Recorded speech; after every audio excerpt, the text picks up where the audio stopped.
Tonight on Frontline, an intimate journey to the edge of life. Nobody wants to die, and nobody wants to die badly. Into the heart of modern medicine. There's almost always something else that we can do to put off the inevitable. Where patients, families, and doctors face the hardest decisions. If you're tired and you don't want us to do this anymore, that's okay with me. The moments of hope. People surprise us all the time. Patients that we didn't think could breathe do breathe. Patients with severe illness will go with you to the edge. The will to fight. We'll make it through this. Have to. Why give up? What's that gonna do? And the courage to let go. I think doing nothing is a very important consideration. It really depends on what you want. Tonight on Frontline, facing death.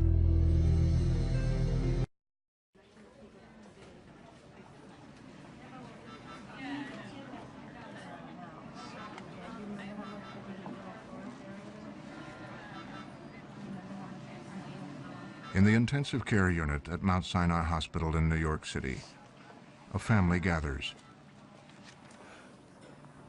Gendalina Lara Murillo has been kept alive on a ventilator for the last 5 days.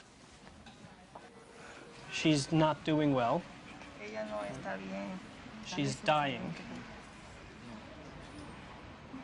Very difficult. We know.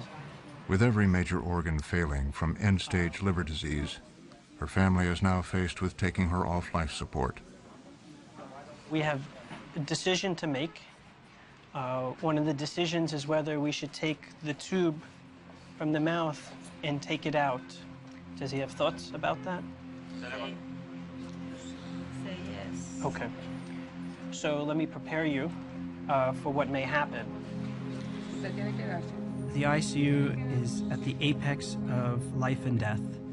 We give a little bit of dose of the sedative to make sure she feels no pain. We have a tremendous amount of technology that prolong life.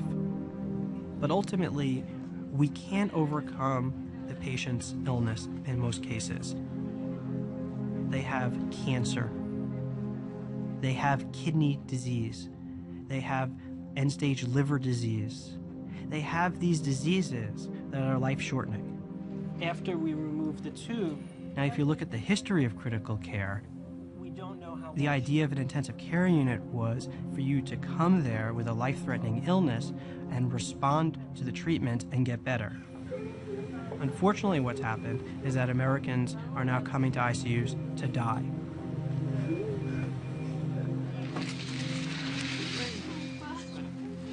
Okay. I'm going to take it out, okay? Today, more Americans die in hospitals than anywhere else, often after prolonged illness and many medical interventions. What modern medicine is capable of doing is almost what 20 years ago was considered science fiction.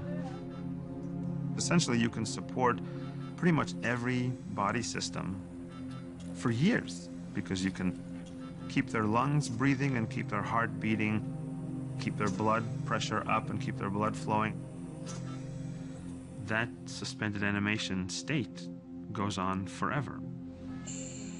And so the decisions at the end of life have become much more complicated for everyone involved. As healthcare costs continue to escalate, there is growing concern over the billions of dollars that Americans now spend each year on end-of-life care. There's a tremendous pressure now to reduce care to numbers, as though there's an algorithm for every decision. When you look at, Medicare data on expenditures at end of life and what is very glibly termed waste. 30% of all care is waste. That's the new mantra. It's very hard to know what that means. And it's very hard to bring that out of Washington and into a hospital and at the bedside, with a single individual facing death.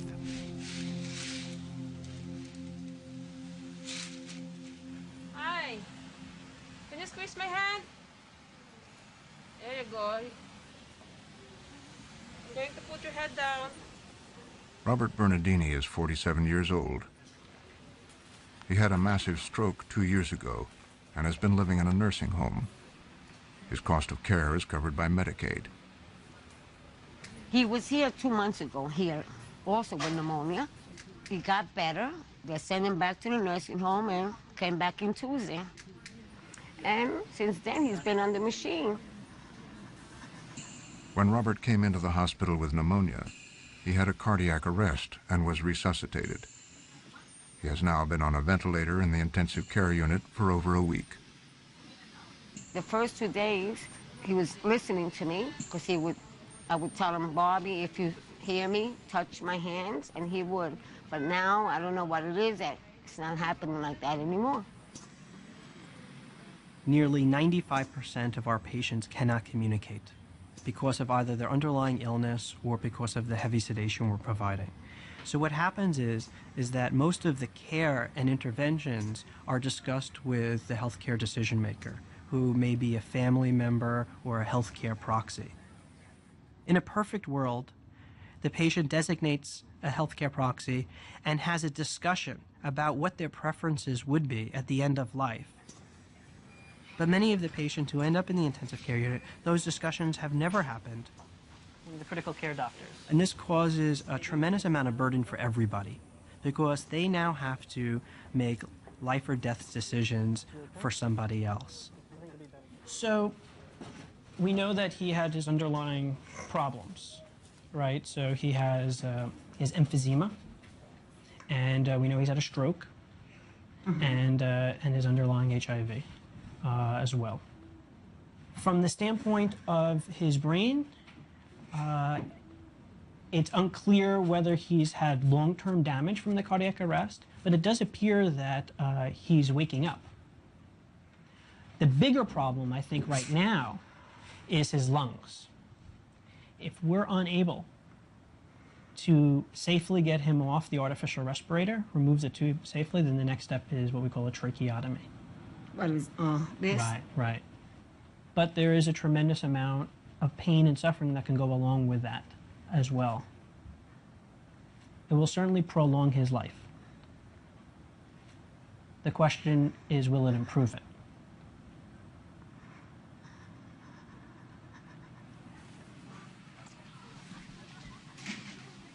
I don't know what to do about this. Should I just let him keep living in this condition? I don't know.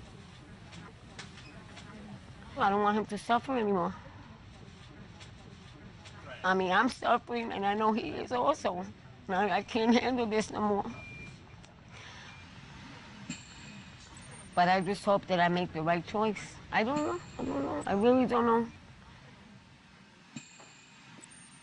These are decisions about whether people are going to be alive or not alive.